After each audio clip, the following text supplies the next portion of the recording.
mingi mokili pasi tokomi kosila lokola nyama nyama nyama. Pierre Mbemba, bonsoir. Bonsoir, bienvenue. Deux visiteurs de marque, le président de la Banque mondiale et le secrétaire général des Nations Unies, ils sont dans nos murs avec des bonnes nouvelles. Hein.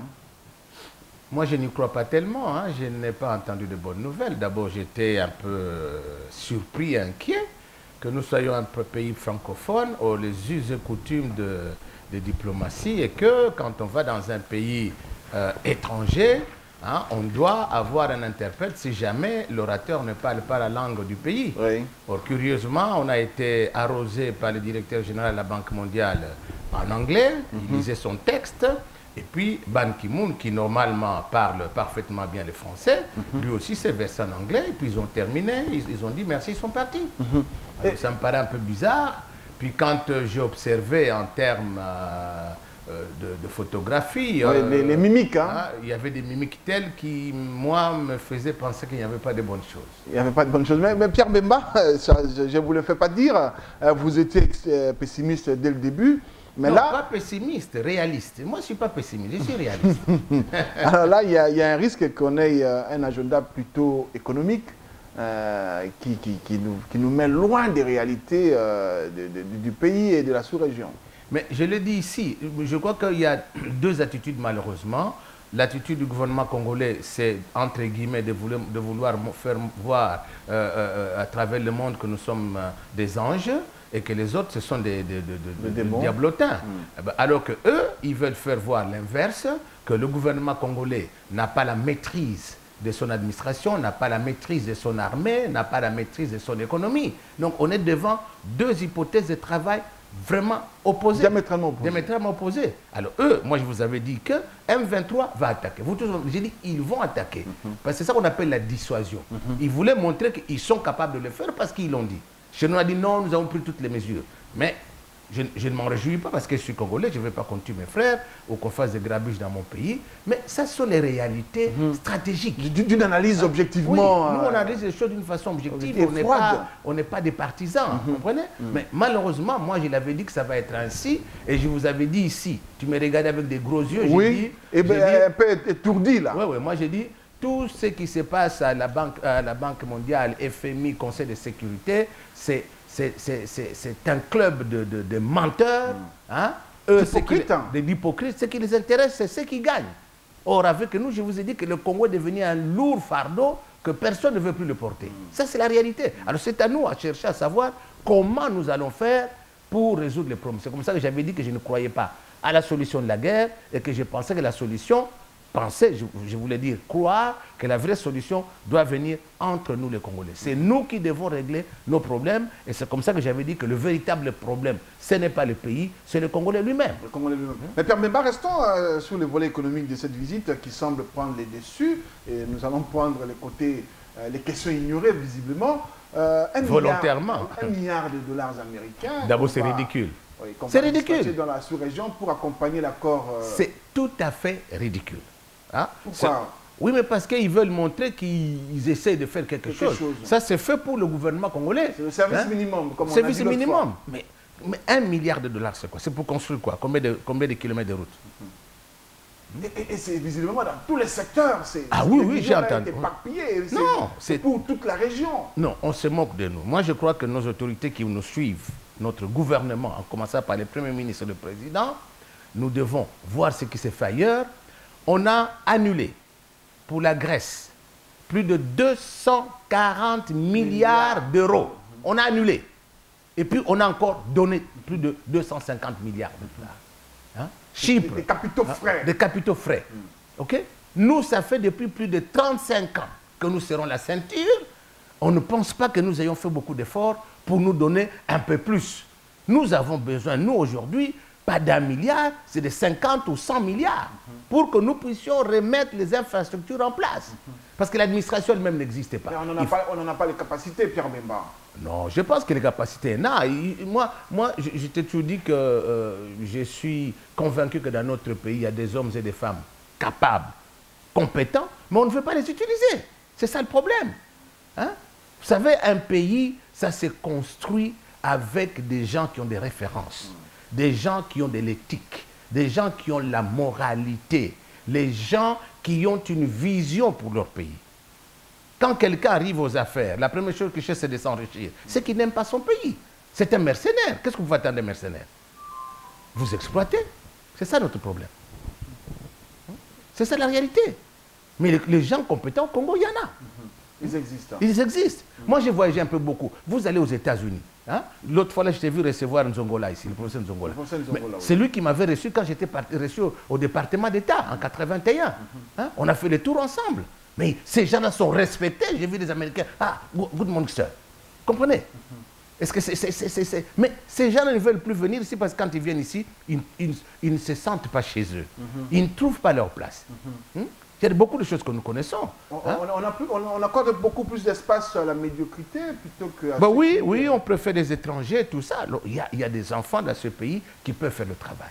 Mais il faut mettre l'homme qu'il faut à la place qu'il faut. Parce qu'aujourd'hui, nous avons une mission d'éducation. Nous devons former nos jeunes, nos futurs dirigeants. Mais on ne peut les former que par des gens qui ont une certaine stature. Comprenez? C'est important. Mais nous, on croit qu'on peut faire des choses comme ça avec des jeunes universitaires qui sont des universités. Non. Hein? Moi, je suis chrétien. Paul disait ceci à Timothée, ne t'empresse pas d'imposer les mains sur un jeune converti. Quelle est la conséquence? De peur qu'il ne s'enfle d'orgueil. Si vous savez que chez nous, dès qu'on nomme un jeune, il veut avoir 50 voitures, 90 femmes, construire des buildings, des maisons. Mais ce n'est pas ça être ministre ou PDG. Hein? Alors, au lieu qu'on cherche à savoir où résident les causes fondamentales qui font qu'on ne puisse pas avancer, nous réagissons toujours sur les effets. C'est pour ça qu'on n'a pas de solution. Oui, c'est vrai, même si la valeur n'atteint pas le nombre d'années, oui, mais il faut quand même gravir. Il faut quand même gravir. Il faut qu'il y ait un soubassement. C'est important. Sinon, on navigue à vide. On navigue à vide. Alors, Pierre Bemba, le milliard de dollars, il est arrivé, exemple d'intérêt d'ailleurs. Le milliard de dollars, est-ce que ça résout le problème de la paix? Mais pas du tout. Pas du tout. Pour que nous arrivions, la paix, c'est quelque chose qui se prépare. Et c'est quelque chose qui s'entretient. Hein? Pourquoi aujourd'hui nous avons des problèmes partout? Parce que tout le monde parle seulement de l'Est. Mais le fait qu'il y ait cette guerre à l'Est, il y a, je vais employer l'expression militaire, il y a des effets collatéraux à travers toute la République. Hein? Le gouvernement ne peut pas diriger les flux de l'argent, hein, de peu d'argent qu'il a, vers toutes les provinces, parce qu'on doit chaque fois, chaque jour, chaque seconde, diriger l'argent vers l'Est. Oui. Hein? Alors qu'on n'arrive pas à terminer cette guerre-là. Donc quand le matériel est sur les champs de bataille, une fois qu'on a déposé ça, c'est fini, c'est parti, c'est de l'argent perdu. Comprenez? Donc nous devons savoir, c'est pour ça que j'avais dit l'autre jour que moi, les armes ne vont rien régler si la Banque mondiale, l'ONU ont l'argent, qu'on donne un crédit suffisant au gouvernement congolais, je suis parfaitement d'accord qu'ils se mettent à contrôler l'usage. C'est ce que fait d'ailleurs l'Union européenne. Hein. Oui. Quand on donne à un pays X un membre, on contrôle. Hein, parce qu'ils ont donné, il faut contrôler. Moi, je suis parfaitement d'accord. Là, je suis d'accord. On contrôle l'utilisation. Ah oui, l'utilisation, quand ça ne va pas, bon, on prend des mesures. Oui. Ah oui. Alors, quand on donne 1 milliard de dollars, moi, je rigole. On se moque de nous. Souviens-toi, l'autre fois, là, j'ai utilisé un terme peut-être fort. Oui. J'ai parlé de l'apartheid financier. Hein? Comprenez? En Europe, on peut distribuer l'argent comme on veut. Chez nous, on a une merdique dette de 3 milliards. D'abord que eux sont responsables. Moi, je voulais que vous receviez Ban Ki-moon ici, qu'on lui pose la question. Qui a créé cette situation que nous avons à l'Est? Parce qu'il faut qu'on cherche les causes. Hein? En 1994, c'est toujours cette fameuse communauté internationale qui a dit au Premier ministre Kengo, non, non, non, il faut recevoir ces gens-là pour des raisons humanitaires. Ils n'ont pas donné les crédits qu'il fallait pour entretenir ces gens-là. Nous avons perdu des hommes, la faune, la flore, notre forêt a été complètement rasée, hein? Et puis tout le reste, les infrastructures, tout ça, nous avons eu 8 millions de morts. Personne ne s'en occupe. Et on vient avec une merdique somme de 1 milliard. On se moque de nous. Pierre Bemba, c'est dire que les gens se sont dit, bon, on fait quand même quelque chose pour la RDC. Non, c'est pour se moquer de nous. Ça, c'est vraiment du mépris. Du bon, tu sais, là, bon, on va simplement leur montrer. En fait, qui travaille avec le Rwandais, l'Ouganda, ça c'est connu. Hein, nous lisons quand même, non? Mais ils ont écrit, je crois, le président de la Banque mondiale l'a dit expressement, au Rwanda et au Rwanda particulièrement, il y a un État, il y a une organisation. Mais oui, mais ils le disent. Hein? Oui. Donc vous souhaiterez qu'ils travaillent carrément avec le Rwanda plutôt que de venir en villégiature ici? Bah oui, qu'on nous laisse tranquille. Au lieu de venir nous raconter des histoires. Hein? Parce que tu vois, leur stratégie c'est quoi? Ça c'est une thèse qui circule depuis longtemps. On veut affaiblir le Congo, et ils l'ont fait. Le Congo est très affaibli à tout point de vue. Maintenant, on veut faire main basse sur nos richesses.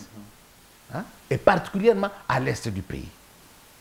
Et ce faisant, on va montrer aux gens de l'est du pays que nous, voilà, on vous apporte 1 milliard. Mais pour ceux qui font un peu de calcul, 1 milliard de dollars, ça fait quoi? Ça fait combien de kilomètres de route? Combien de kilomètres de route? Et même là, c'est éparpillé dans plusieurs... Mais oui, j'ai entendu, hein, ceci, agriculture, tout ça. Non, commerce transfrontalier. Et puis, même l'agriculture, hein, bon, parce que tu parlais tout à l'heure, s'il y a des gens qui peuvent diriger les pays. Il y en a. Vous savez, l'agriculture, il faut bien réfléchir. Nous devons avoir une agriculture à 3 paliers. Il ne faut pas que demain, l'agriculteur local devienne un ouvrier agricole. Vous le tuez. Demain... C'est comme on a tué les boulangeries artisanales dans les pays ici, nouveau aujourd'hui. On dirait que chez nous, les gens qui nous gouvernent ne voient pas ce qui se font, ce qui se passe ailleurs. Oui. Vous savez qu'aujourd'hui, en Europe, il y a une bagarre entre les multinationales et les artisans. Absolument. On est en train de tuer les artisans. Demain, ils deviennent des chômeurs. Et quand ils ont fait leur beurre, ils abandonnent tout. Qui doit s'en occuper? C'est l'État. Oh, l'État n'a pas de moyens, alors tout dérèglement. Non. Notre agriculture, moi, je te dis quelque chose. Moi, j'ai été en 1987 à l'Équateur. J'ai créé une coopérative là-bas, Kayeko. On peut aller vérifier au niveau du gouvernorat à Mbandaka. Quand je suis allé dans les villages, les gens me demandaient quoi?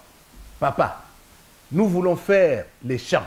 Alors, il te montrait un bout de machette. On a tellement limé la machette. On dit, comment veux-tu qu'avec ça, je puisse aller couper un arbre? Comprenez?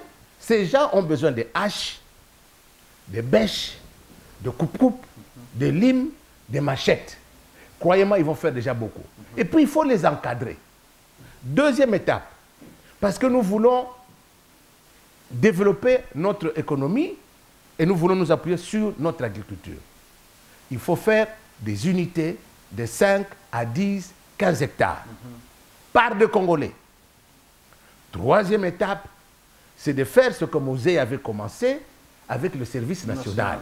OK?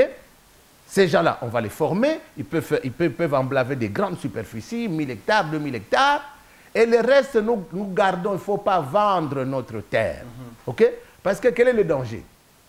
Aujourd'hui, l'Europe verte, hein, l'Europe verte, quel est le problème? On a tellement produit trop qu'aujourd'hui, ça crée un problème. On doit subventionner. Pas des millions, des centaines de milliards d'euros par an. Et ça commence à créer un problème parce que la France est celle qui tire plus d'avantages de cette situation-là. Hein? Comprenez? Donc nous devons voir ce qui se fait ailleurs. Parce que s'il y a une surproduction, l'agriculteur perd son pouvoir d'achat. Par conséquent, il devient encore un assisté. Non, nous ne pouvons pas aller là-bas. Nous avons l'avantage de faire un bon développement parce que nous allons nous appuyer, nous allons examiner, nous allons élaguer ce que les autres ont commis comme erreur. Nous en faisons une solution pour faire mieux. Parce qu'il faut que le paysan puisse vivre de son environnement. Voilà, c'était une grosse parenthèse par rapport au milliard qui est arrivé. Il n'y a pas, ça c'est pas des milliards, c'est mon qui sera déversé. Moi je serai le président, j'allais dire, prenez votre milliard, rentrez avec. Oui. C'est pour la sous-région. Hein. Quelle sous-région? C'est pour tout le monde. Non, non. Alors Pierre Bemba, est-ce que cet accord-là, le vrai problème, les chevaux de la guerre, on l'évite, le M23 pour, en guise de souhait de bienvenue à Ban Ki-moon et à son compère de la Banque mondiale, oui. Ils ont commencé à tirer. Ça a tiré. Oui, mais des coups d'obus à Goma. Mais je vous l'avais dit ici, j'avais dit, tu n'avais pas fait attention à ça, j'ai dit, la guerre, ce n'est pas parce qu'on se croit puissant que nécessairement on la gagne. Ce n'est pas un problème de nombre. Hein? Tu comprends? Je n'ai pas oublié. Ah ouais, parce qu'eux, ils utilisent. Je vous ai dit, bon, moi, Kagame, tu connais mon point de vue, hein? Mais c'est un stratège. Oui. Il prépare les choses en jaugeant. Il met tout le monde sur le tapis pour voir quelle sera leur réaction.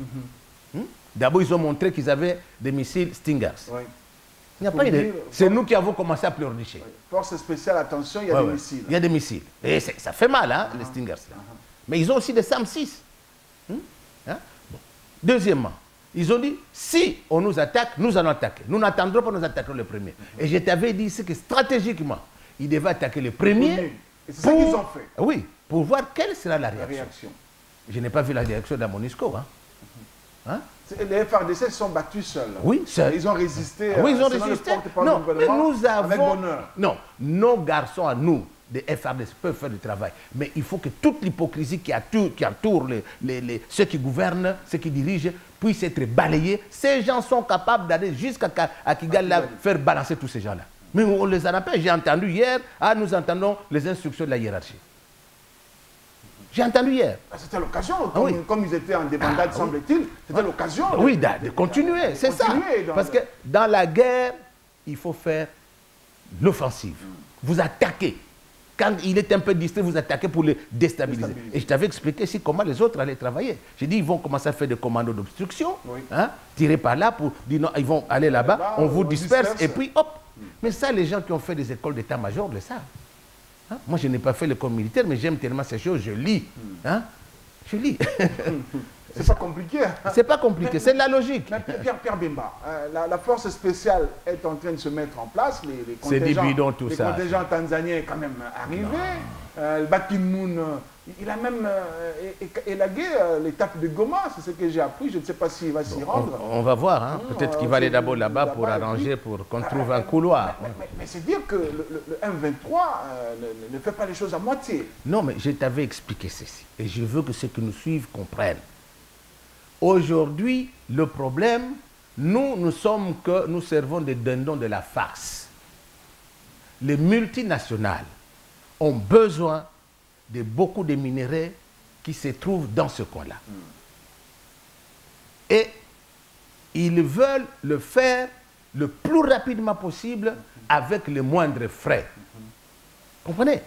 Et ils ont compris qu'ils ont des partenaires là-bas. Kigali, Kampala, leur servent parfaitement bien. Et puis en plus, ils font des affaires avec Kigali et Kampala. Vous savez que Kampala, Kigali envoie des éléments militaires pour aller combattre en Afghanistan, en Irak, partout où les Américains ou les Anglais en ont besoin. Ils leur donnent leur uniforme et puis ils combattent. Et les autres là, les deux autres là, reçoivent leur magot. C'est ça la réalité. Mais nous, qu'est-ce que nous donnons en échange? Rien du tout. Nous venons que toujours avec des problèmes. Alors tout le monde en a assez. Nous devenons un fardeau. Ah oui, un fardeau tellement lourd que personne ne veut plus porter. C'est ça. Et ce fardeau, Pierre Bemba, comment est-ce que nous-mêmes, nous n'arrivons pas à porter notre propre fardeau? Mais parce que nous ne voulons pas. Il faut vouloir. En toute chose, il faut vouloir. La charité bien ordonnée commence par soi-même. Si je ne m'aime pas, je ne pourrai pas aimer celui qui est en face de moi. C'est aussi élémentaire que ça. Alors nous croyons qu'on va venir. Non, non, non, non, non. Je l'ai dit, je le répète. C'est nous qui devons régler nos problèmes. Premièrement, en reconstituant notre armée. Nous avons, les Congolais sont des vrais combattants. Et ça ne date pas d'aujourd'hui. Alors, Pierre Bemba, je vais vous lire quelque chose. Je vous en prie. Je ne reviens pas au début, mais je veux quand même qu'on en parle. Je vous en prie. Ban Ki-moon estime que la base solide pour le développement économique serait, pour lui, la paix ne peut avoir comme soubassement qu'une base solide pour le développement économique et social. Et Ban Ki-moon est même d'avis que c'est un moment critique pour la RDC et la région des Grands Lacs. Ils font de l'espoir que le cadre offre le meilleur espoir pour la paix et une génération. Alors, là, c'est dire que on fait d'abord de l'économie et on fait de la sécurité ensuite. Est-ce que ce n'est pas là inverser le rôle? Mais c'est un non-sens. C'est-à-dire qu'il ne veut rien dire, alors il dit n'importe quoi. Maintenant, nous sommes dans la situation de la guerre. La guerre, elle est là, on ne peut pas la nier. Il faut d'abord conjurer cette guerre et poser les bases. Parce qu'on ne va pas travailler l'agriculture quand il y a des obus qui tombent. Bon, c'est-à-dire qu'on peut. Bon, c'est-à-dire que ce qui manque dans nos institutions, on n'a pas de stratège. Vous savez, quand l'Europe était en guerre, il y a des zones qui étaient des zones non-guerre. Oui. C'est là où on a développé les entreprises, surtout d'armement, pour fournir à ceux qui étaient au front. C'est comme ça qu'on doit travailler. Moi, je ne sais pas, mais on a quand même fait des études, l'histoire. Un bon politique doit connaître l'histoire. Hein? C'est comme ça qu'on fait. Hein? Les zones qui sont, par exemple, je vois tout l'ouest du pays, il n'y a pas de guerre. C'est maintenant qu'on devrait développer des entreprises, hein, l'agriculture et tout ça, qui va produire pour qu'on puisse soutenir la guerre là-bas. Oui. Hein? C'est une question de logique. C'est une question de logique. Et c'est même pendant la guerre que l'on découvre les grands peuples avec oui. de grandes inventions. Oui, et qu'on fait des grandes inventions, tout ça, oui. Parce que les problèmes sont tels qu'on doit les résoudre. Alors, le cerveau commence à produire. Ah oui, oui. Mais nous, on ne veut pas ça. Nous attendons toujours qu'on nous apporte tout. Hein? C'est pour ça que je vous avais dit, moi, cette histoire de force neutre, vous voyez aujourd'hui qu'elle n'est pas si neutre que ça. Hein? Alors, Père Bemba, je reste encore sur les chiffres parce que on va mélanger, on va faire ce va-et-vient, c'est intéressant de le faire. La Banque mondiale elle-même avait estimé le besoin de la République démocratique du Congo à 5 milliards de dollars annuels. Et là, on apporte un petit milliard, mais c'est pour toute la sous-région. Vous avez déjà dit qu'on se moquait de nous. Quelle attitude on peut adopter lorsqu'on est en face d'une situation pareille où l'hypocrisie, elle est trop flagrante. Oui, on connaît le problème, mais on ne veut pas les affronter. Oui, vous leur dites, prenez votre milliard, allez avec, nous en avons besoin. C'est ce qu'on fait, les autres, non? Hein? La Russie, hein, au sorti de la Deuxième Guerre mondiale, on leur avait proposé aussi le plan américain, non? Hein? Ils ont dit non, nous ne voulons pas, nous voulons être indépendants. Ils ont refusé, et ils ont produit de l'interne. Nous avons tout ce qu'il nous faut pour que demain, nous puissions avoir autant de milliards que nous voulons. Le Premier ministre a dit qu'il peut, d'ici 2016, engranger plus de 40 milliards. 48 milliards. Hein? Bon, même plus. Mais ça demande, de notre part, une remise totale. 48 milliards en ressources propres. Oui, nous pouvons faire même plus que ça. Nous pouvons faire plus que ça.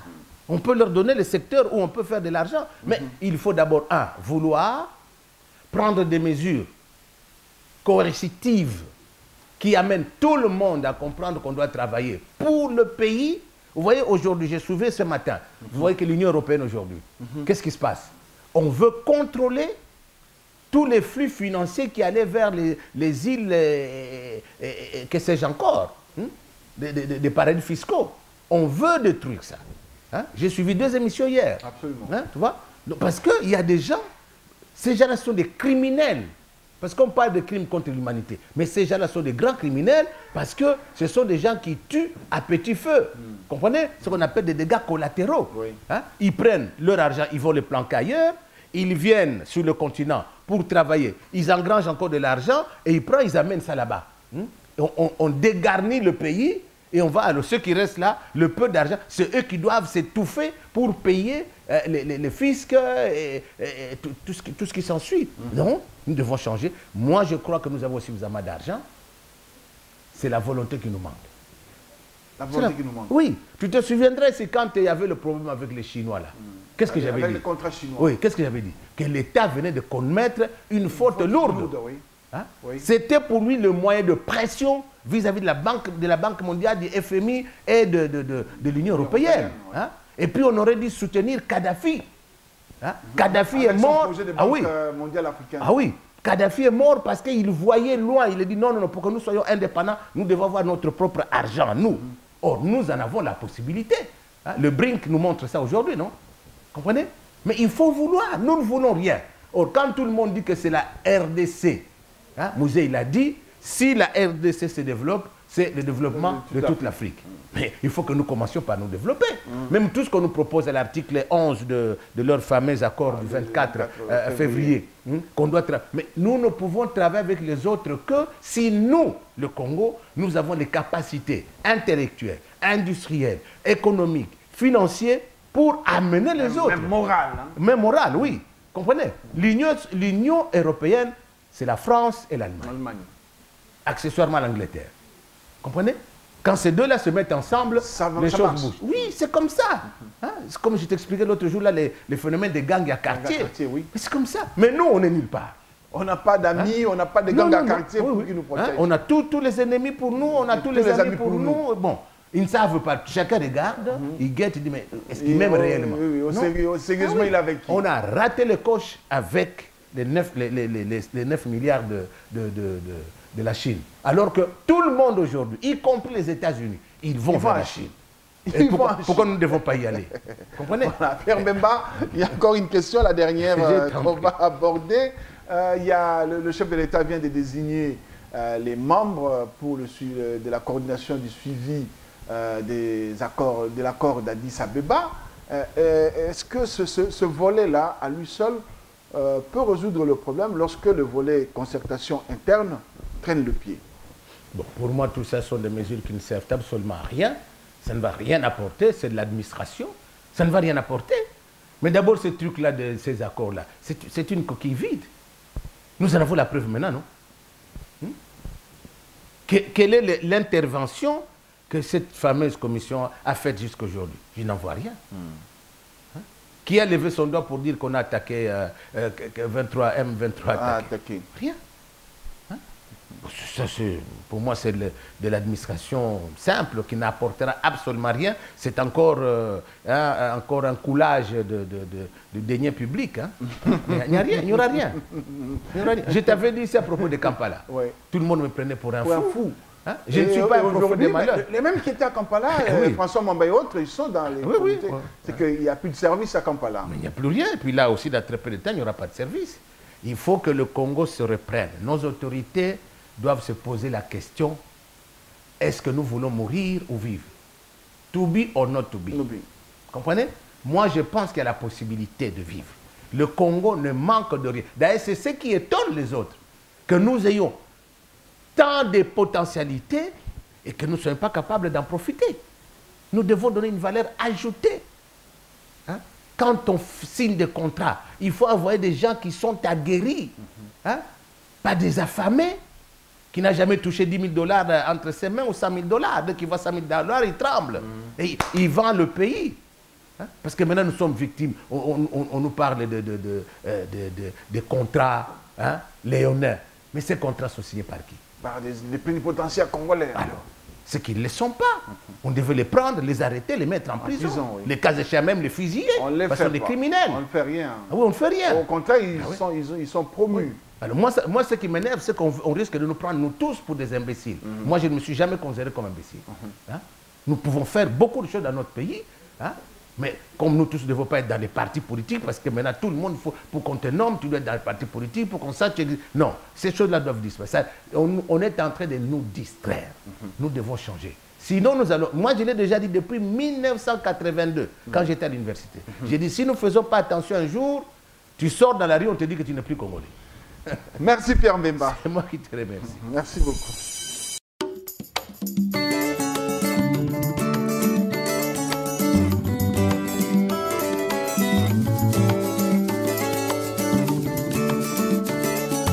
Salamingi, mokili pasi, tokomi kosila lokola nyama mingi. Mokili pasi, tokomi kosila lokola nyama